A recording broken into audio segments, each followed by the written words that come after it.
Let's talk about possibly the best decade for movies ever.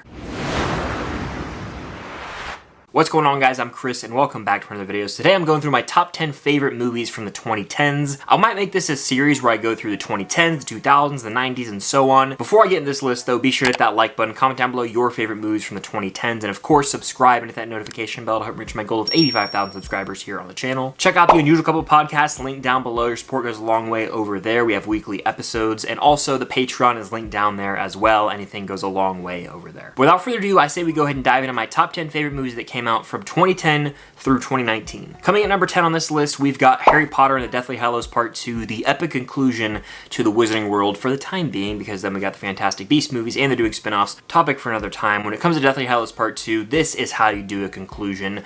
The Battle of Hogwarts finally goes down. Voldemort versus Harry Potter.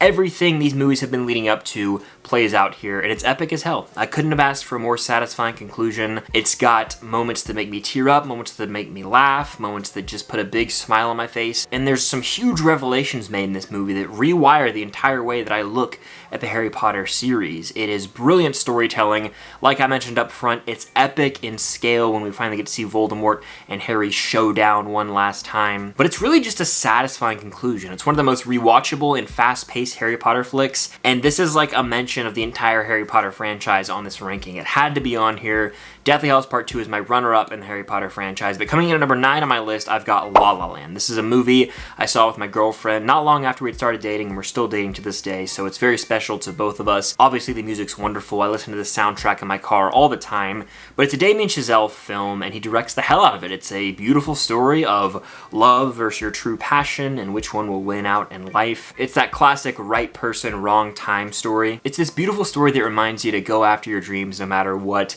even though at times it could be devastating and heartbreaking. The songs are catchy, the movie's inspiring, but also very heartfelt and makes you sort of ponder a lot of life decisions at the same time. It's a beautiful work of art that should have won Best Picture in my opinion. But coming in at number 8 on my list, I've got one of the best action movies I've ever seen, Mission Impossible Fallout. This is the premiere film from the Mission Impossible franchise. The action in this movie is insane. You've got two helicopters chasing after each other in a showdown. This is all shot in IMAX. You've got Tom Cruise jumping out of a plane, insane chases on the street, whether that be foot chases or car chases. The action in this movie truly is unparalleled. It's on its own level, and it is one of the premier action films of our time. This is the second Chris McQuarrie directed Mission Impossible film, and it delivers. You've got Henry Cavill in here, and he is this villainous character who you love to root against. It's a very clever Mission Impossible film that makes it feel like all hope is lost at one point. Like, the villain in this film has the upper hand for a lot, which inherently increase the stakes in this film, making for multiple scenes where your palms are sweating, you'll be clenching your fists in anticipation and excitement and nerves of what could come next. It's an enthralling entry in the Mission Impossible series and one of the best action films I've ever seen. Coming in at number 7 on my list, I've got Silver Linings Playbook, a delightful movie. This features Bradley Cooper and Jennifer Lawrence in this dysfunctional romance, but it's so heartfelt and sweet at the same time. This movie racked up the Oscar nominations, and rightfully so. Jennifer Lawrence actually won the Oscar for Best Lead Actress here, and it was very deserved. The movie is sort of a romantic comedy, but there's a lot more to it. It's a family drama that dives into ideas regarding mental health and family dynamics. Really just a heartfelt movie for me. Every time I watch it, I get a smile on my face. I laugh my ass off at times at the craziness, between Bradley Cooper and Robert De Niro's characters, father and son. But I'm also overcome with emotion because there's a sweet romance above all else. Silver Linings Playbook is a great movie, one that I'll watch for years to come. At number 6 on my list, I'm cheating. It's Infinity War Endgame. I honestly have spoken to death about these movies. If you guys have watched any of my content, I always talk about these movies. Just know this. Infinity War and Endgame, that 1-2 punch, I don't know if the MCU will ever reach that height again. This is how you conclude all of these characters' stories and arcs so beautifully. And again, this is like the crowning achievement for the MCU, so it was going to be on this list no matter what. Bringing us into the top 5, I've got Toy Story 3. For the longest time, this and Ratatouille have been my 1 and 2 favorite Pixar movies. And again, it just depends on the day for which movie I'm going to pick. But Toy Story 3 is a beautiful conclusion. Notice how there's a lot of conclusions on this list? I'm a sucker for a conclusion done right. So Long, Partner just hits different. Of course, we did get Toy Story 4, which attempted to ruin the ending of this movie, but it's beautiful nonetheless. It features Lotso Huggenbear, who's the best Pixar villain.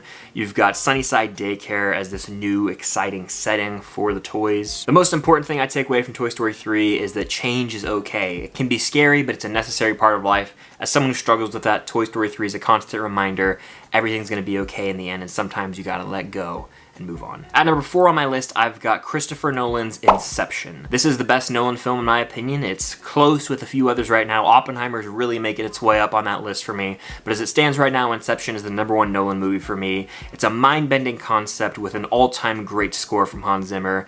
The movie will leave you thinking as the credits roll for the better. It's masterfully acted, directed, written. It's a visual spectacle. It's a movie that everyone should watch at least once in their lives. In fact, I have a video talking about 10 movies everyone should watch at least once, and this may or may not make an appearance. I'll put the link to that video up above. But Inception is a modern classic, and one of those movies that's just so relevant in pop culture. People always discussing the ending. You could be taking a picture of your friend, and then they also have their camera up, and it's like phoneception. It's just a really important movie, and I feel like it defines Christopher Nolan's style and what he's all about as a filmmaker, easily putting it high on this list. At number 3 on my list, I've got Moneyball. This is a top 2, top 3 sports movie for me. It's so infinitely rewatchable thanks to Aaron Sorkin's script. He's probably my favorite screenwriter in all of Hollywood, and this is a movie that approaches baseball from an analytical business mindset. It's not all about the sport of baseball. You know, this isn't your stereotypical sports movie where your team goes and they get down and out and then they come back and they win the championship. This is not about that.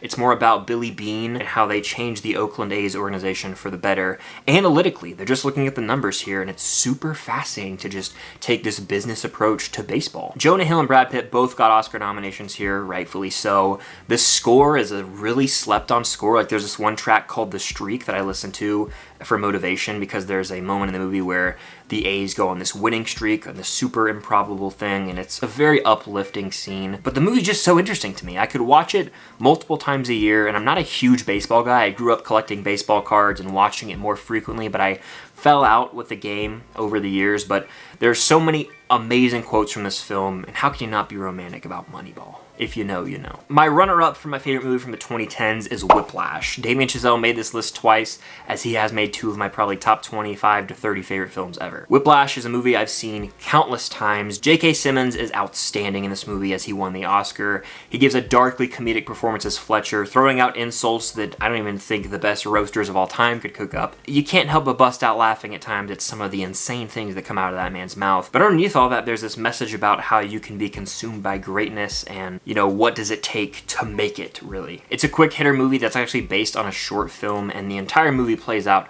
so quickly. It has a top 5 most riveting ending in movies. Like, I'm elated every time the credits rolled. I'm just like, wow, that is how you end your movie with a bang. It seems like Damien Chazelle's best work is when he's relating it to music, so I'm excited for his next movie to hopefully focus on music again. Whiplash is in my top 10 favorite movies ever, so of course it was going to be pretty high on this list, but my favorite movie from the 2010s is The Social Network. This is a top 3 movie ever for me. I've rewatched it multiple times already this year. David Fincher directs, Aaron Sorkin writes. It's a match made in heaven. This is Andrew Garfield at his best, Jesse Eisenberg at his best. And a fact I love about this movie is how many takes they would do in order to get it right, because the script is so long on paper. It's like, should be a 3-hour movie, but they had to condense that down to 2 hours. So Sorkin and Fincher would like get the time they needed for each scene to be, and they would continue to do these takes so they could be right on time. It's a movie of people just talking in rooms, but when a script is that good, you can't help but be hooked with every line of dialogue. Trent Reznor and Atticus Ross won the Academy Award for the score, and it's really unlike a lot of other movie scores. Any great score acts as a character in the movie, and that is the case here, but the movie's quotable, infinitely rewatchable,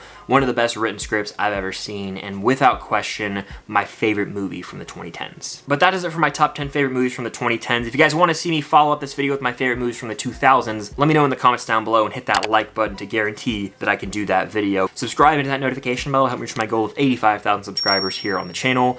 Go check out the Unusual Couple podcast for weekly podcast episodes with myself and my girlfriend Cam, and the Patreon is also linked down below. Anything goes a long way over there. But thank you guys as always for watching, and until next time, I'll see you guys later.